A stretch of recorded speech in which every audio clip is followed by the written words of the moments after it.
la vie chrétienne. C'est le grand thème du mois, c'est la vie chrétienne. Et c'est le pasteur qui a enseigné. Et elle a commencé à poser les bases. Les bases sur la valeur d'un chrétien. Et on a compris tous que un chrétien doit être d'abord un homme qui est intègre, un homme qui est fidèle. Et nous avons compris que pour que on nous appelle des chrétiens, nous devons appartenir à une assemblée. Si tu n'appartiens pas à une assemblée, on ne peut pas t'appeler chrétien. Nous devons appartenir à une assemblée. Et cette assemblée, nous devons être fidèles à l'assemblée. Et nous avons parlé aussi de l'amour. La Bible dit que Dieu a tant aimé le monde qu'il a donné son Fils. Il a donné son Fils parce que Dieu, lui, il nous a aimés. Et s'il nous a aimés parce que nous sommes sa création. Et il a vu que sa création était en train de se perdre. Il fallait que Dieu trouve une solution. Et la solution qu'il a trouvée, il fallait qu'il envoie son Fils pour nous racheter. Afin qu'aujourd'hui, nous soyons présents ici ce matin. Et aujourd'hui, nous allons continuer sur les valeurs d'un chrétien. Nous allons parler vraiment de la fidélité.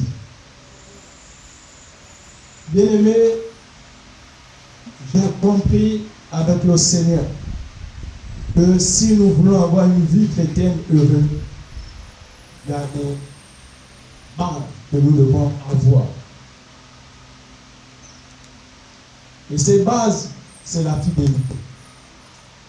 Bien-aimés, nous ne pourrons pas avoir une vie chrétienne. On ne peut pas être appelé chrétien si nous n'avons pas une base de fidélité en nous.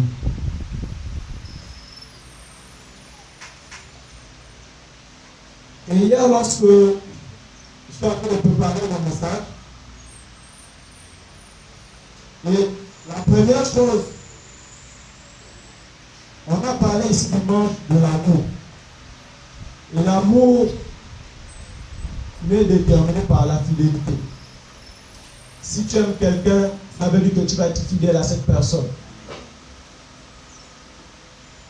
Si Dieu nous aimait, la Bible déclare qu'il nous a aimés, voilà pourquoi il a envoyé son Fils pour chacun de nous ce matin.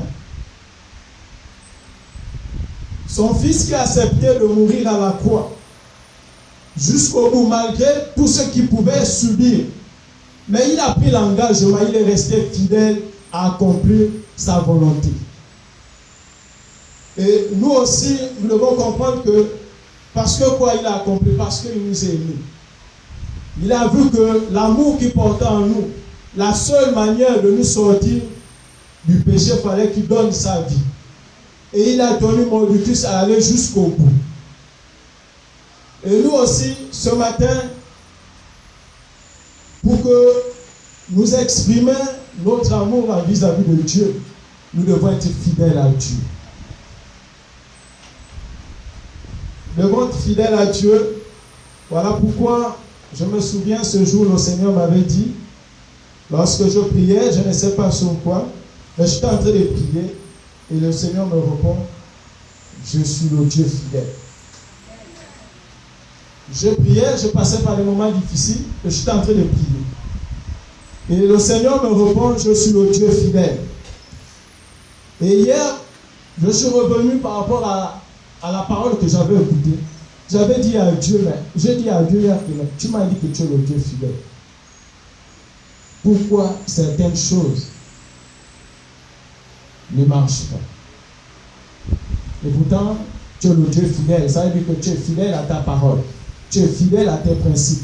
Ce que tu dis, ta main finit toujours par l'accomplir. Ça veut dire que lui reste fidèle.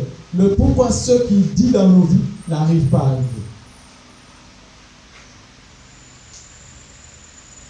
Le thème, le sous-thème de mon message, c'est la fidélité d'un chrétien. Nous allons commencer à définir la fidélité. Je dis ceci, c'est la qualité d'une personne qui consiste à remplir ses engagements avec le Seigneur ou avec quelqu'un si vous voulez. C'est la qualité d'une personne qui consiste à remplir ses engagements. Dimanche ici, nous avons vu, le pasteur a parlé de ça, de la fidélité dans l'assemblée.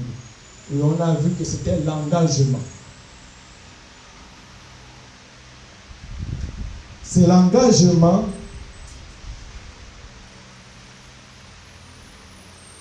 que nous avons pris vis-à-vis du Seigneur. Peut-être je veux choquer beaucoup de gens, mais regardez ça. Le Seigneur pouvait me dire hier, si nous ne sommes pas fidèles au leader, nous ne serons jamais fidèles à lui.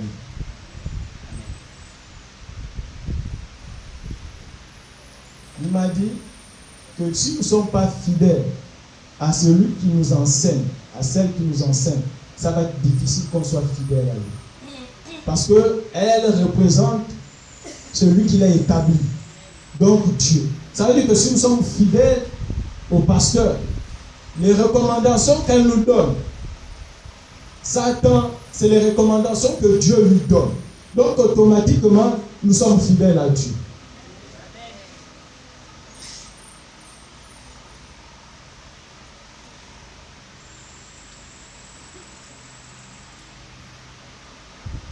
Ici, je dis qu'un chrétien fidèle, un chrétien qui est fidèle, c'est lorsqu'il remplit ses engagements dans sa propre vie. Vis-à-vis de lui, il remplit d'abord son engagement vis-à-vis de lui. Bien aimé, je prie que vraiment c'est un message puissant. Je veux que le Saint-Esprit ressorte tout ce qu'il m'a dit. Afin que chacun de nous, lorsque nous allons sortir d'ici, nous allons comprendre qu'est-ce que la fidélité réellement. Pourquoi nous devons rester fidèles à Dieu. Pourquoi nous devons rester fidèles aux engagements que nous prenons.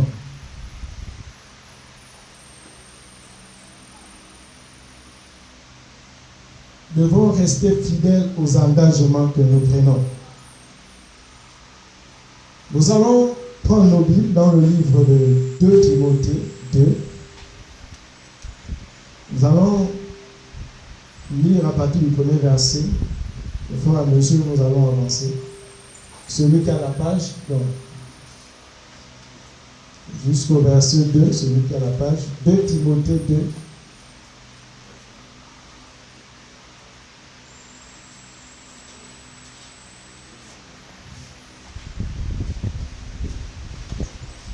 Jusqu'au verset 4. Je lis la parole de Dieu dans 2 Timothée 2. Du premier verset au verset 4, il est écrit: Toi donc, mon enfant, fortifie-toi dans la grâce qui est en Jésus-Christ. Et ce que tu as entendu de moi en présence de beaucoup de témoins, confie-le à des hommes fidèles soit capable de l'enseigner aussi à d'autres. Souffre avec moi comme un bon soldat de Jésus-Christ. Il n'est pas de soldat qui s'embrasse des affaires de la vie, s'il veut plaire à celui qui l'a envoyé.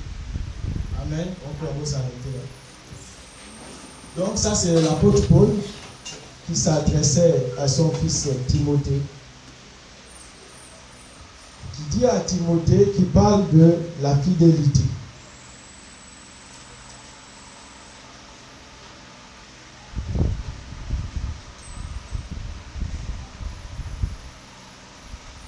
Donc, pour comprendre, bien aimé, dans tout, nous devons être fidèles aux engagements que nous prenons. Celui qui accepte Jésus dans sa vie comme Seigneur et Sauveur, c'est toi-même. Personne ne t'a forcé, tu as décidé. d'accepter Jésus dans ta vie. Ça veut dire que c'est l'engagement que tu prends avec Jésus. Et Jésus attend que tu sois fidèle. La Bible dit que Jésus, lui, il reste fidèle. Jésus demeure fidèle dans tout ce qu'il dit. Mais Jésus aussi attend que nous soyons fidèles afin qu'il accomplisse ses promesses dans nos vies. Donc lorsque tu décides de venir à l'église, c'est un engagement. Tu dois respecter ton engagement.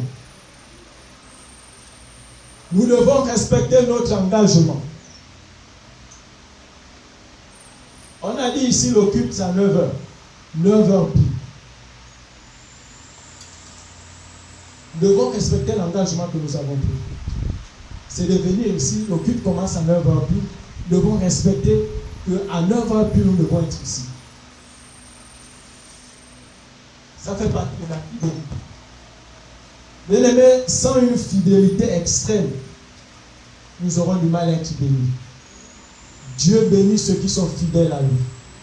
Dieu bénit ceux qui sont fidèles à sa parole. Dieu bénit ceux qui sont fidèles à leur engagement. Pour enseigner quelqu'un, comme l'apôtre Paul pourrait dire, tu dois avoir être fidèle à l'enseignement pour avoir la capacité d'enseigner quelqu'un. Nous ne pouvons pas enseigner quelqu'un si tu n'es pas fidèle à la parole de Dieu.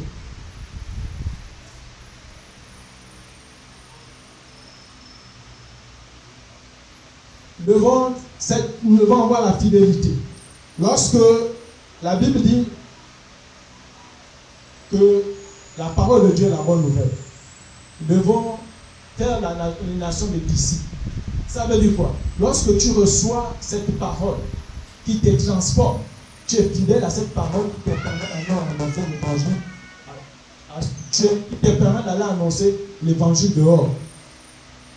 Parce que tu as cru à cette parole, et cette parole, tu as cru à cette parole, et tu t'es attaché à cette parole que la fidélité s'est imposée. À cause de cette parole, tu as la capacité d'aller annoncer l'évangile dehors.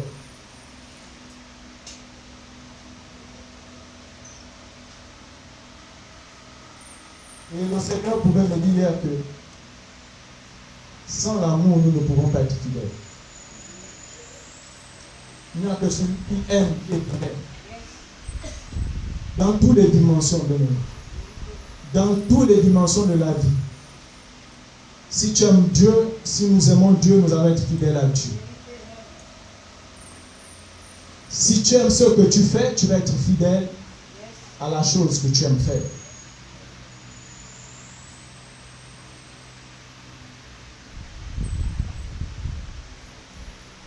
Nous devons être fidèles à notre engagement bien-aimé. Lorsque nous nous engageons à faire l'œuvre de Dieu, nous devons être fidèles à cela. Bien-aimé, je compris avec le Seigneur hier que sans cette fidélité, nous aurons du mal à être bénis. Si vous parcourez la Bible, vous allez voir des gens qui ont été fidèles à Dieu ont été bénis. Si nous prenons le cas de Joseph, il a été béni parce qu'il était fidèle à son Dieu.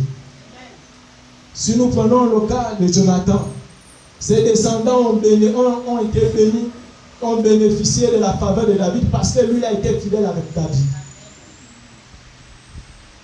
Si nous sommes fidèles à Dieu, si nous sommes fidèles au programme que Dieu donne, on sera bénis. Mais si nous sommes infidèles au programme que Dieu donne, combien de fois nous voulons être bénis, mais si nous ne nous engageons pas, imaginez-vous un instant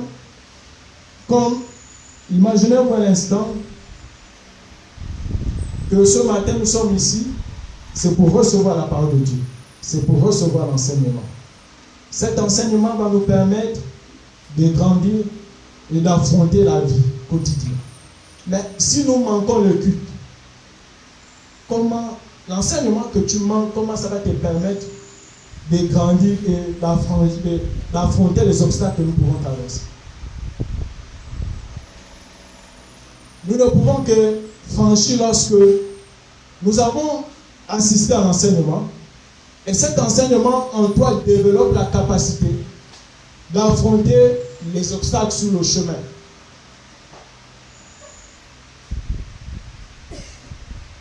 Je disais que sans l'amour, nous ne pouvons pas être fidèles. Nous devons aimer pour être fidèles. Et je pouvais hier prier pour dire à Dieu de me pardonner.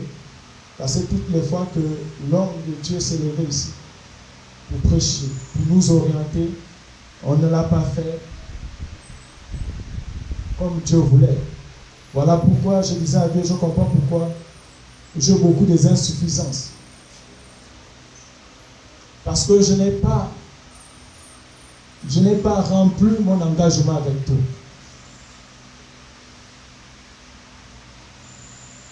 Dieu m'a appelé en tant qu'évangéliste, je dois être sur le terrain pour évangéliser. Mais pour que Dieu me bénisse, je dois être fidèle à l'évangélisation. Si je ne parle pas de Dieu à quelqu'un, mais comment Dieu va me bénir?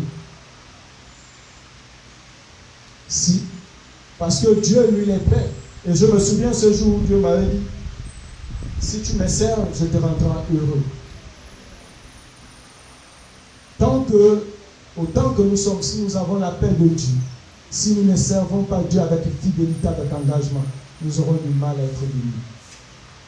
Toutes les fois qu'on le sert avec fidélité, tous ceux qui ont servi Dieu avec fidélité ont été bénis.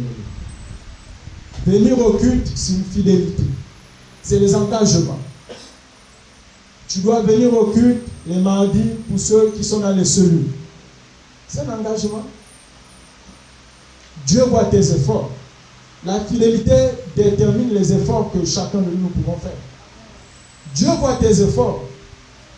Tu viens à la cellule, Dieu voit tes efforts. Tu viens vendredi au culte, Dieu voit tes efforts. Tu viens parce que c'est l'engagement que tu as pris avec Dieu. Tu as dit, Dieu, je vais te servir. Mais lorsque tu dis à Dieu, je vais te servir, c'est un engagement. Et l'engagement, tu dois obéir aux règles établies à l'endroit où tu serves Dieu. À Source de Vie, nous connaissons les règles qui sont établies. Les mardis, il y a les cellules. Les vendredis, il y a culte ici. Dimanche, il y a culte ici.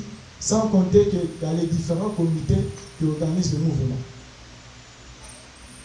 Et le Seigneur m'a jusqu'à me dire que non, beaucoup ne respectent même pas les programmes de comité mouvement.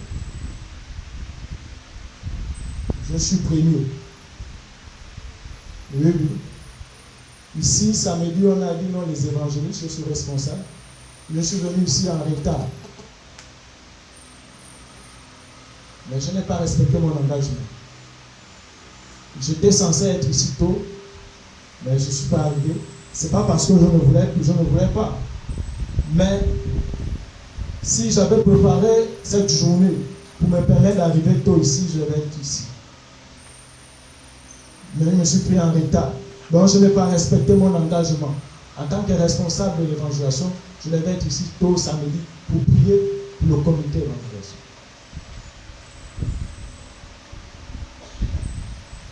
Mais là, demain, si je prie, Dieu va me dire non, mais tu n'as pas répondu à ton engagement.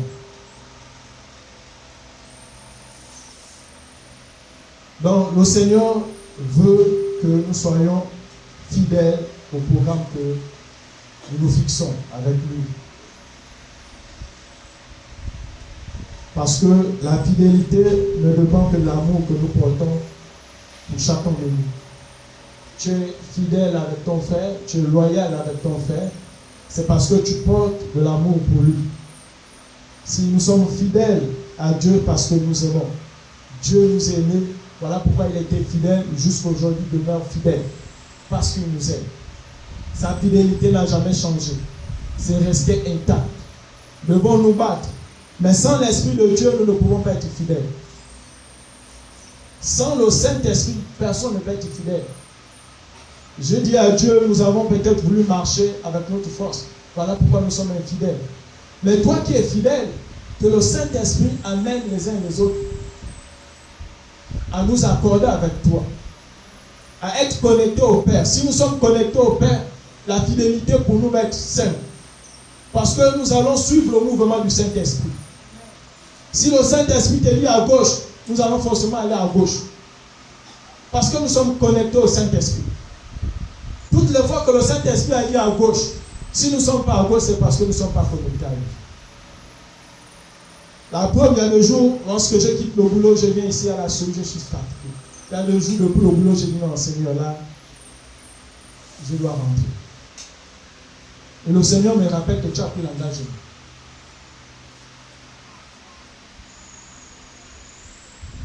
Tu as pris l'engagement avec lui.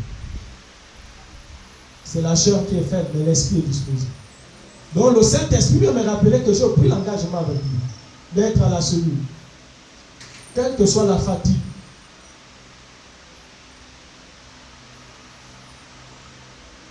Quelle que soit la fatigue, je me bats pour être ici. Parce que c'est l'engagement que j'ai pris avec le Seigneur. Et ma vie ne dépend que de l'engagement que je fais avec le Seigneur. Tout pour moi ne dépend de l'engagement que j'ai avec le Seigneur.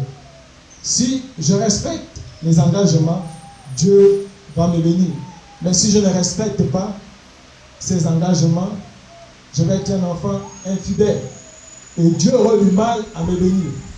Vous pouvez me dire, parce que lorsque nous sommes infidèles, ça crée un obstacle entre Dieu et nous. Voilà pourquoi toutes les fois, le jour qu'il me pouvait me rappeler que lorsque j'étais en train de prier, il avait déjà écouté ma prière. Mais il a constaté qu'en moi, il y avait encore les infidélités. Voilà pourquoi, pour me couper, il a répondu que je suis le Dieu fidèle. Ce que tu dis là, je peux l'accomplir. Et c'est ta vie est fidèle envers moi. Et c'est l'obstacle qui t'empêche d'être fidèle avec moi, tu l'as enlevé, afin que je puisse te bénir. C'est cette... Bien-aimé, pour tout, nous devons être fidèles à Dieu. David a été fidèle à Dieu. Joseph a été fidèle à Dieu et ils ont vu les résultats de leur fidélité. Toutes les fois que nous sommes fidèles à l'engagement, dans nos ministères, dans nos comités, lorsque nous sommes fidèles au programme que nous-mêmes nous fixons avec le Seigneur, c'est nous-mêmes. Voilà pourquoi la Bible va plus loin en disant que non, venez ne pas faire un vœu au Seigneur. Si nous ne pouvons pas accomplir nos vœux que nous avons pris avec le Seigneur. Si tu sens que non, tu ne peux pas t'engager, vaut mieux ne pas t'engager. Parce que du moment où tu t'engages, du moment où tu dis à Dieu, voici tel programme, que tu ne respectes pas le programme, nous aurons du mal à recevoir ce que Dieu a réservé derrière cette fidélité ou l'engagement que nous avons pris.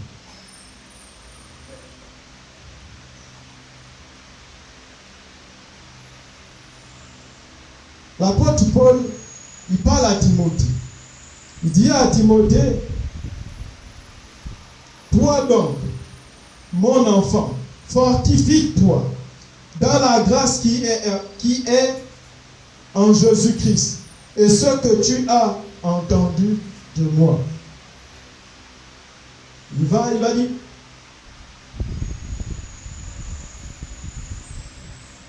et voilà, la grâce que tu as entendue de moi en présence de beaucoup de témoins. Ce que tu as entendu ici, tu dois être fidèle à ce que tu as entendu ici. Tu dois être fidèle à la parole de Dieu. Dieu nous dit, nous devons la méditer. Nous devons être fidèles à la méditation de la parole de Dieu. Dieu nous dit, nous devons mettre cette parole en pratique. Nous devons être fidèles à la mettre en pratique.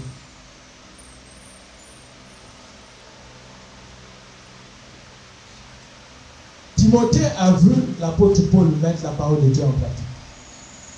Il a vu la fidélité de l'apôtre Paul envers Jésus. Il dit à Timothée, confie, il dit à Timothée, en présence des témoins, en présence de beaucoup de témoins.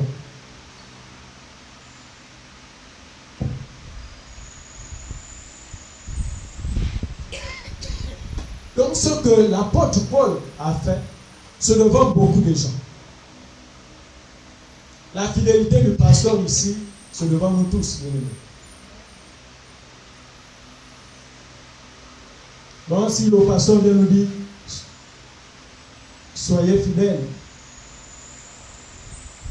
Mais nous n'allons pas nous poser la question, Mais le pasteur nous dit, soyons fidèles. Elle-même, elle n'est pas fidèle. Au contraire, quand elle va me dire, soyez fidèles, moi, si elle me dit, soyez fidèles, oui, je vais dire oui, parce que je vois sa fidélité envers Dieu. Je suis témoin de cette fidélité. De son engagement avec le Seigneur.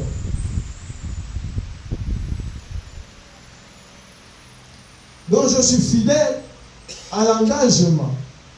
Je vois ce que Dieu, le pasteur, fait avec Dieu. Elle est fidèle. Et je vois sa fidélité et son engagement. C'est cette dimension, cette capacité de fidélité du pasteur qui doit nous attirer. Qui doit nous amener à être fidèles. Parce que c'est devant nous tous. Ce n'est pas le derrière quelqu'un, non, c'est devant nous tous.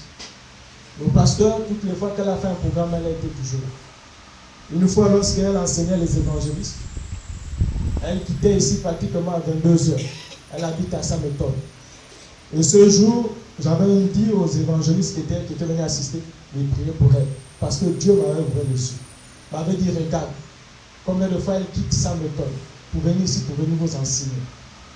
Regardez la dimension de sa fidélité envers nous. Son engagement. Elle a décidé de servir Dieu. Elle demeure fidèle et engagée dedans. Et lorsque le Seigneur m'a amené à voir cela, j'ai dit oui. C'est cette dimension de fidélité que le Seigneur attend chacun de nous bien-aimés. Cet engagement sincère avec lui. Venir aux réunions, venir dans les lieux de culte. Méditer.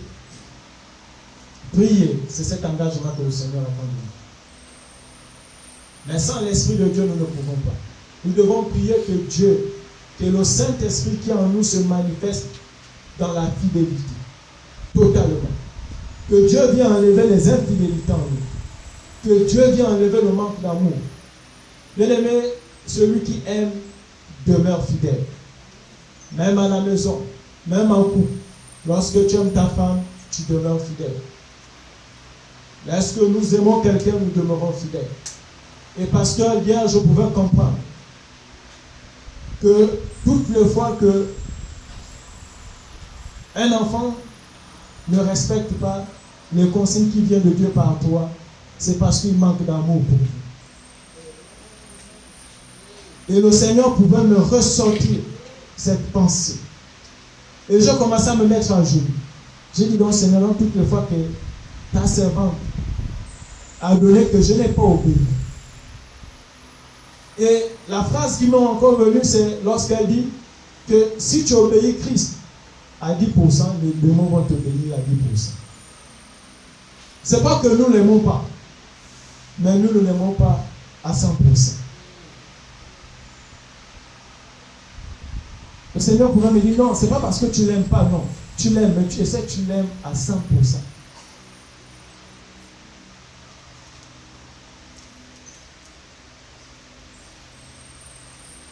Bien-aimés, nous devons aimer. L'amour détermine la fidélité.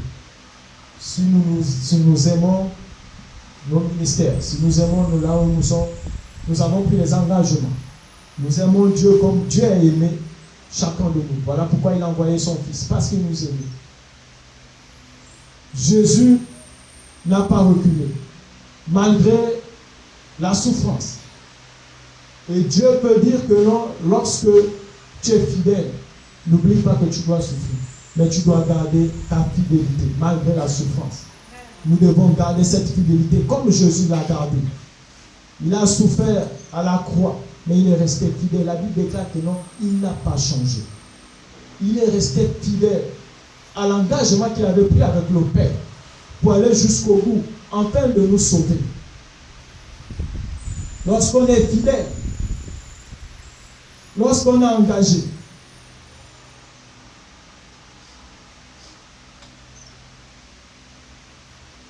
même si on dit que le culte commence à 9h, ça termine à 15h. Mais nous devons souffrir. C'est ça la souffrance. C'est que tu as les objectifs, tu vas aller faire les choses à la maison. Mais à quoi de l'engagement que tu as pu tu dis à Dieu, non, je souffre. Juste quand le culte va terminer, nous devons comprendre que lorsque nous sommes fidèles à quelque chose, nous devons souffrir. Ce n'est pas facile d'être fidèle, mais c'est cette souffrance-là. Nous devons combattre dur pour enfin pour déterminer notre fidélité à celui qui nous a choisis.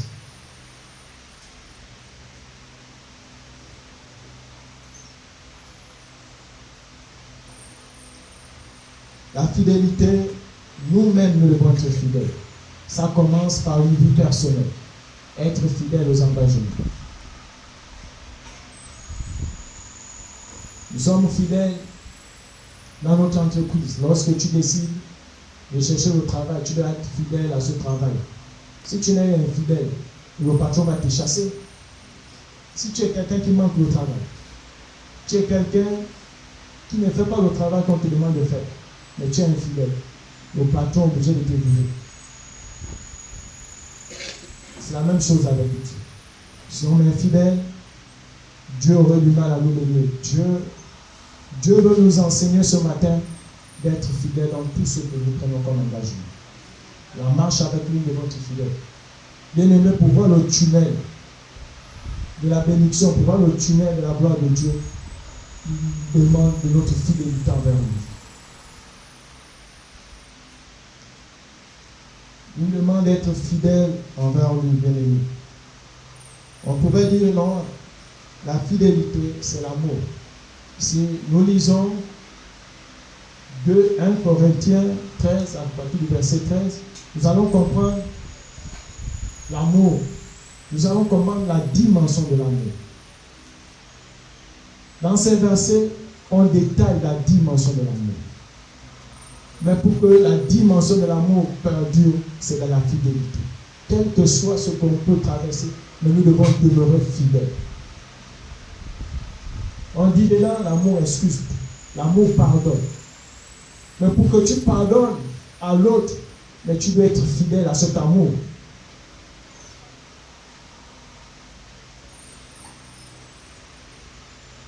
Pour que tu comprennes l'autre, tu dois être fidèle à cet amour que vous avez l'un et l'autre. Cette loyauté. La loyauté, le dictionnaire dit ceci. C'est être sincère, être honnête. Tu es loyal avec quelqu'un. Tu es sincère, ça veut dire que tu dois être sincère avec la personne avec qui tu es loyal. Mais la loyauté et la fidélité vont de pair. C'est la même chose. Lorsque tu es fidèle à quelqu'un, tu es loyal à cette personne. Quel que soit ce que tu vas entendre de cette personne, tu demeures toujours loyal.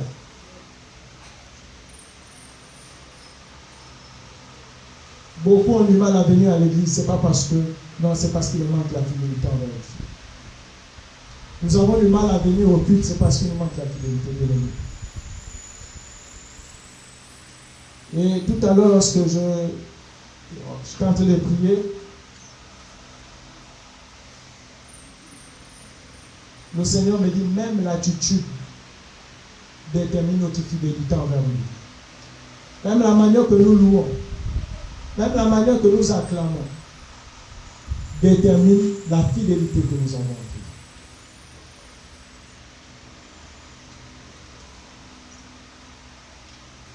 Si vous voyez un peu dans le monde,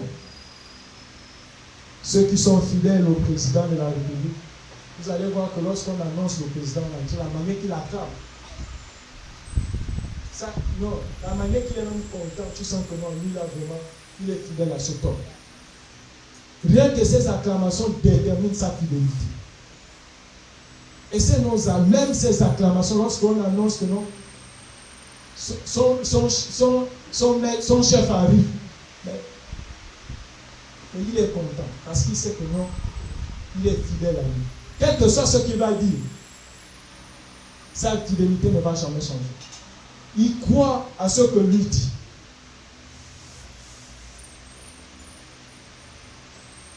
Mais nous ne croyons pas beaucoup à ce que Dieu dit. Sinon, il y a des choses que nous ne devons plus faire.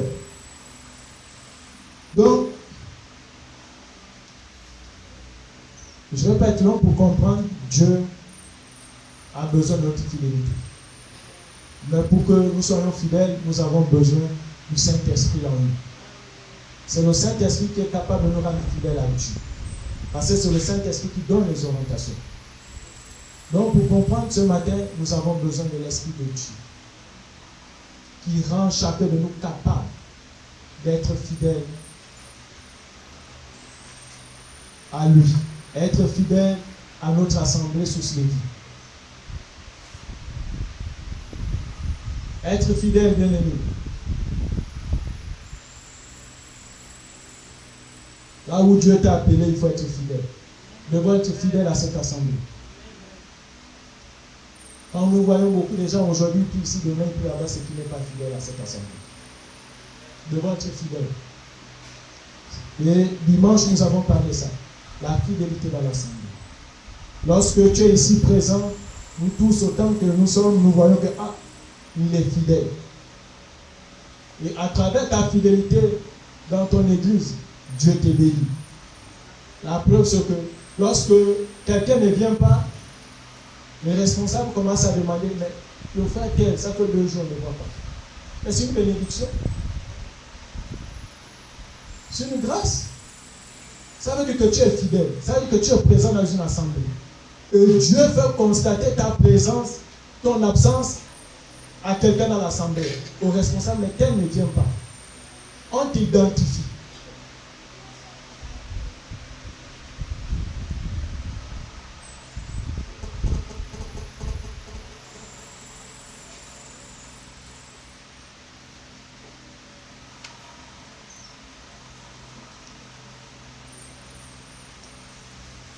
Nous allons continuer dans le livre de 2 Timothée, à partir du verset 3. La Bible dit ceci: souffrez,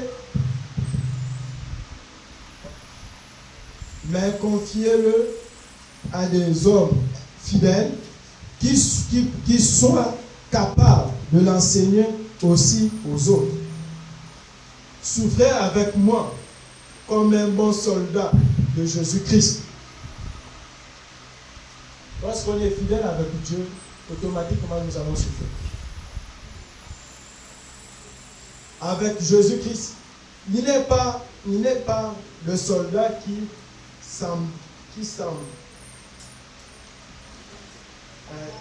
s'embarrasse des affaires de la vie. Il se plaît à celui qui l'a envoyé.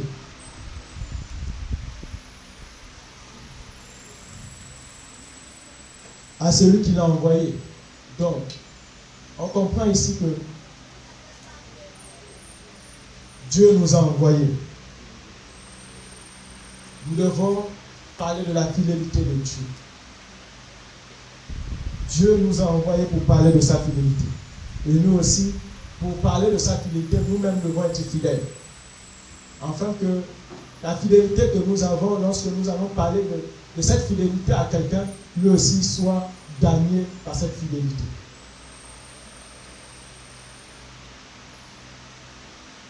On dit quoi? Le verset 5, l'athlète n'est pas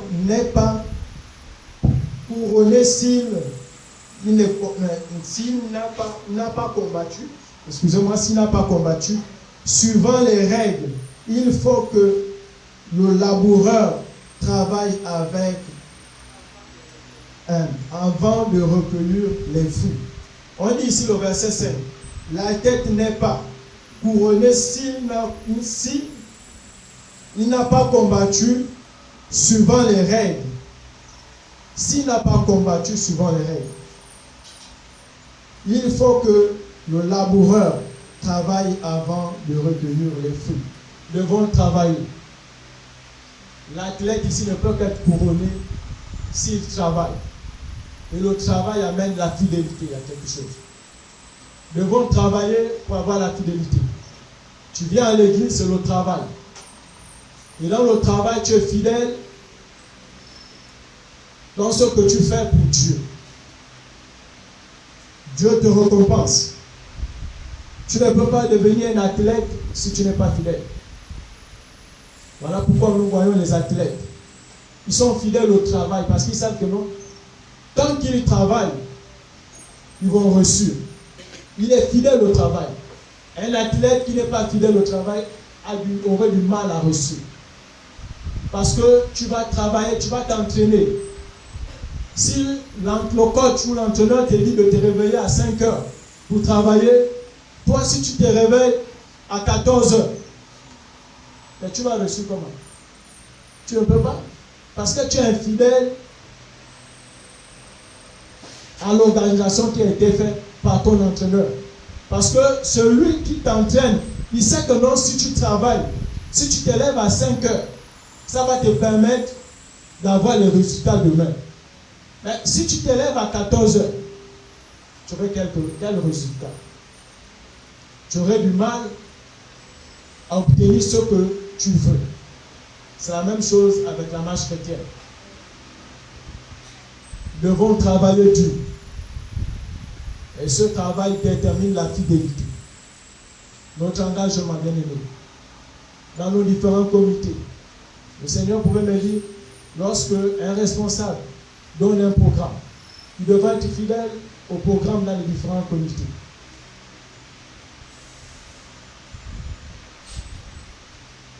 Si Papa Hébert, en tant que responsable de la sécurité, donne un programme, nous devons obéir. Parce que nous avons pris l'engagement de rentrer dans le comité sécurité. Celui qui rentre dans un comité prend note des lois qui se passent dans ce comité. Quelqu'un ne peut pas rentrer dans un comité sans prendre note, sans venir demander au préalable qu'est-ce qui se passe ici, comment faire. À chaque fois que nous rentrons dans un comité, quand tu décides de rentrer dans un comité, comme la sécurité, tu dois avoir le cahier de charge. On va te dire non, il y a les réunions ici les jeudis. Tu dois, il y a les réunions ici les jeudis. Nous devons nous retrouver tôt ici pour prier. Nous devons nettoyer l'église. Nous devons. Mais là, par rapport aux engagements qui sont posés sur la table, tu décides, tu dis non, ok, moi je décide d'adhérer à la sécurité. Mais si tu adhères à la sécurité, tu dois te plier aux lois qui sont imposées à la sécurité. Pour être béni. Mais si tu viens, on te dit jeudi, la réunion. Papa Hervé donne son programme, jeudi, la réunion. Et toi, tu ne viens pas.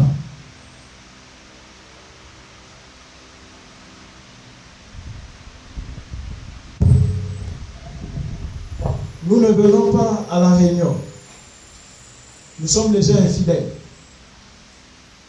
Nous ne respectons même pas celui qui est à la tête du comité. Nous devons être fidèles à celui qui est à la tête d'un comité.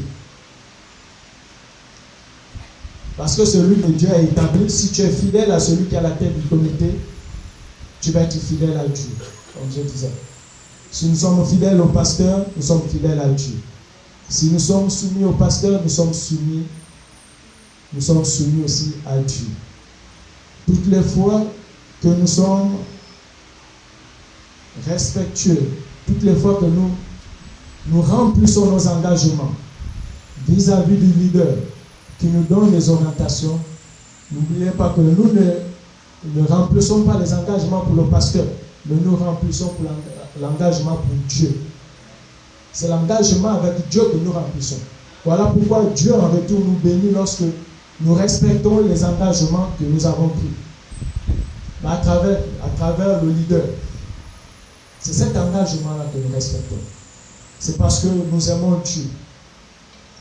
Nous devons comprendre que celui qui respecte, qui est fidèle, c'est parce qu'il aime. Si nous avons du mal à aimer, nous aurons aussi du mal à être fidèles.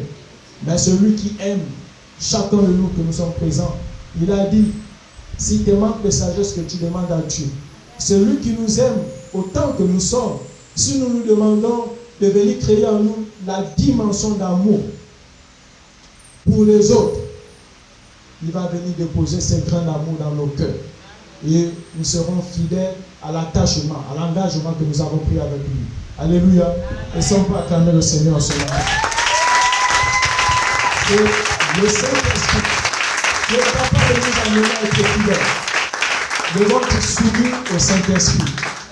Bien-aimés, nous devons être soumis à la voix du Saint-Esprit. Nous devons respecter nos engagements avec Dieu. Il dépend de notre avenir. Notre avenir ne dépend que de l'engagement. Notre fidélité envers tout ce que nous pouvons faire du Seigneur. Nos ministères dépendent de l'engagement. Si nous voulons voir un ministère grand, comme pour le pasteur, il faut que nous demeurons fidèles. Et nous devons souffrir pour cela. Pas la mauvaise souffrance, non. La bonne souffrance.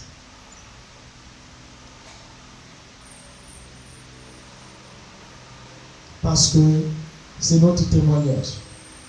Le 10 heures est notre témoignage béni. Ça, c'est mon témoignage tous les jours. Parce que je vois ce qu'elle fait au quotidien pour chacun de nous.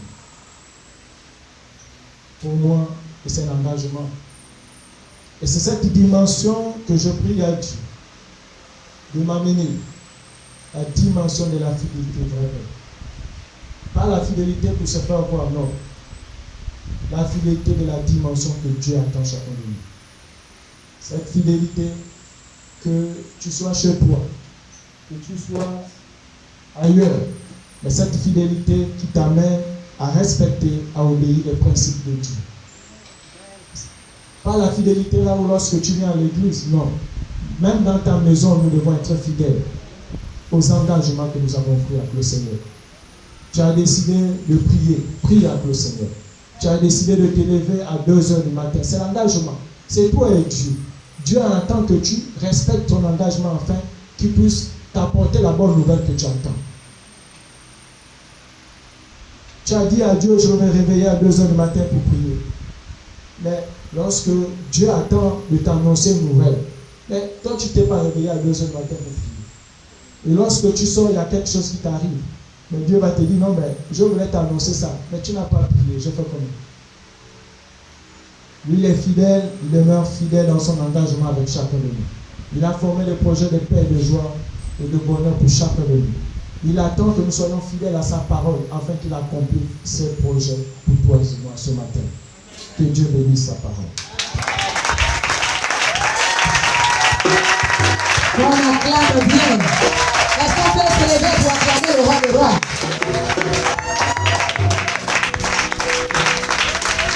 Alléluia. Je n'ai pas dit de m'acclamer, j'ai dit acclamer le roi des rois.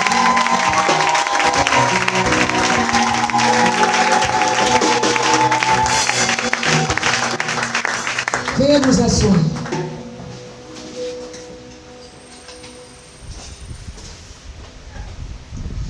Dieu nous parle de la fidélité pour pouvoir l'ouvrir. Et que chacun doit s'approprier. Dieu l'a défini comme étant la qualité d'une personne.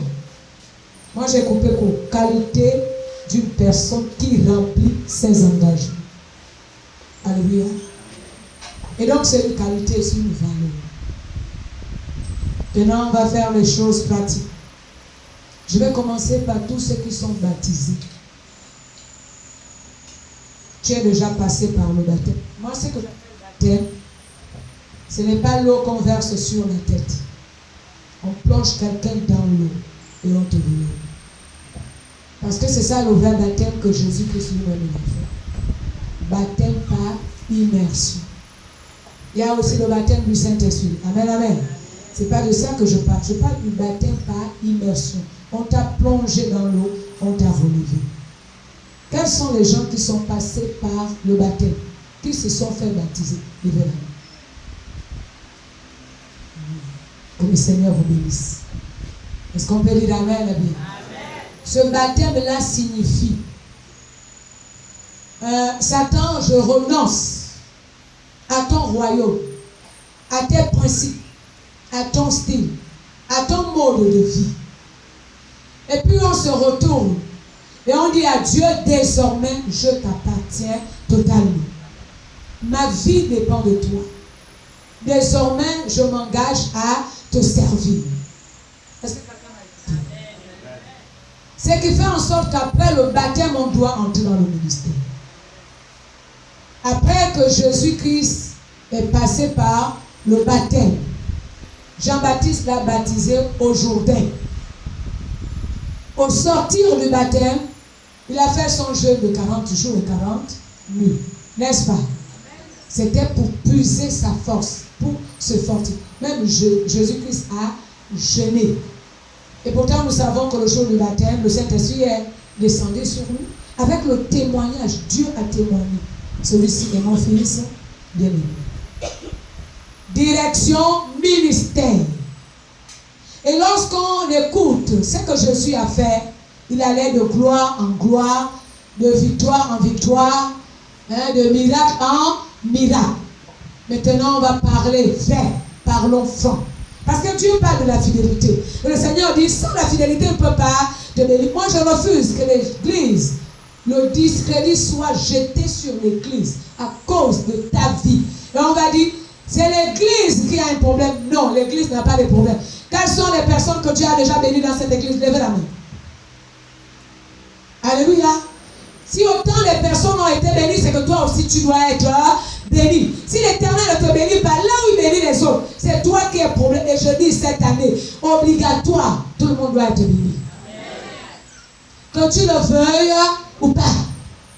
S'il faut trouver les mécanismes pour te pousser à mettre la parole de Dieu en pratique, on va le faire. Tous les baptisés, levez la main. Amen. Oh, gloire au Seigneur. Les baptisés qui sont opérationnels, efficaces dans l'œuvre de Dieu, levez la main.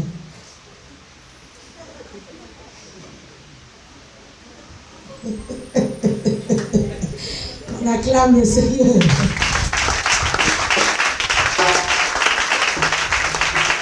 Maintenant, les baptisés qui boitillent. La marche là, c'est clopi, clopant. Levez la main. Il n'y a pas de honte. On le met à la maison de Dieu. Vous laissez la main comme ça, on va prier pour vous. Alléluia. Vous mettez la main comme ça, on va prier pour vous. N'est-ce pas? J'ai besoin de quelqu'un qui est entré dans l'église vite fait et bien fait. Le Saint-Esprit l'utilise. Qui le reconnaît. Qu'il est entré dans l'église vite fait et bien fait. Et l'Esprit de Dieu l'utilise. Oh, celui-là, viens, tu vas prier pour les autres.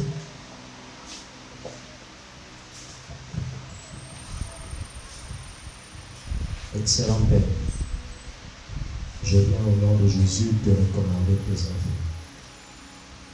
Voilà qu'ils lèvent les mains et reconnaissent devant toi. Et devant l'assemblée, Père, qu'ils ne sont pas à ton service. Seigneur, j'implore ta grâce, j'implore ta miséricorde, que tu fortifies les uns et les autres, qu'ils réalisent, Père, que toi tu es fidèle.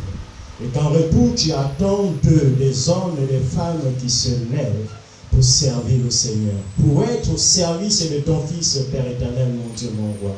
C'est pourquoi ce matin, Seigneur, nous crions à toi, afin d'accomplir ta volonté dans leur vie, de faire d'eux des hommes et des femmes capables de rendre témoignage de toi dans cette nation, Seigneur.